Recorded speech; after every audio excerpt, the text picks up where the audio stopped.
احکام اسلام کو قلم سے تحریر کرنے والا کاتب وحی، میدان جنگ میں اسلامی پرچم اٹھائے دشمنوں کو للکارنے والا جنگجو،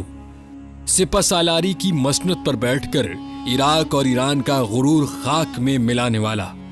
دشمنوں کے لیے قہر اور مسلمانوں کے لیے ابر رحمت، حضور سے سیف اللہ کا لقب پانے والا کون؟ مضبوط چاق و چوبند جسم،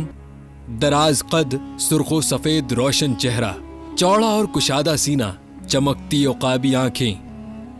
شہ سواری، نیزہ بازی، تیر اندازی اور شمشیر زنی کا جادوگر، جنگی حکمت عملی اور سیاسی چالوں کا ماہر، جرنیل رسول اور کاتب وحی۔ جی ہاں، بات ہو رہی ہے عظیم صحابی حضرت خالد بن ولید کی۔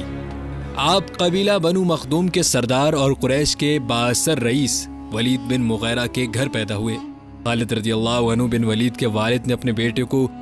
حربی فنوں میں ماہر بنانے کے لیے اس قدر محنت کی کہ نہ صرف ان کو تلوار اور نیزہ بازی سکھائی بلکہ انہیں زہر جیسے ملحق خطرے سے نمٹنے کے لیے بھی تیار کیا تاکہ وہ دشمن کی کسی بھی چال کا نشانہ نہ بن سکیں۔ 12ویں صدی کے ایک مورخ ابن عسکر نے لکھا ہے کہ خالد بن ولید رضی اللہ عنہ نے ایک مرتبہ ایک جنگ کے دوران دشمن کو زیر کرنے کے لیے ان کے سامنے زہر پی لیا تھا تاکہ دشمن لڑنے سے پہلے ہی ان کی دہشت کے ہاتھوں شکست کھا جائے، لیکن اللہ کے حکم سے خالد بن ولید کو کچھ بھی نہ ہوا۔ حضرت خالد بن ولید رضی اللہ عنہ کے قبول اسلام سے قبل بھی حضور صلی اللہ علیہ وسلم ان کو بہت پسند کرتے تھے۔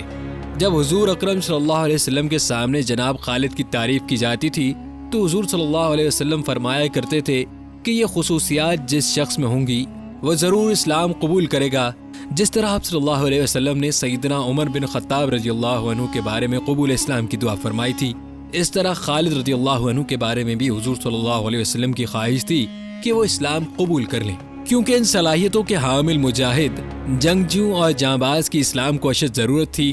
آخر یہی ہوا کہ 8 ہجری میں فتح مکہ سے پہلے حضرت خالد بن ولید رضی اللہ عنہ، حضرت عمرو بن عاص رضی اللہ عنہ اور حضرت عثمان بن طلحہ رضی اللہ عنہ حضور صلی اللہ علیہ وسلم کے پاس تشریف لائے اور اسلام قبول کر لیا۔ تب حضور صلی اللہ علیہ وسلم نے بہت خوشی کے ساتھ فرمایا کہ اے لوگوں، مکہ نے اپنے جگر گوشے تمہارے دامن میں ڈال دیے ہیں۔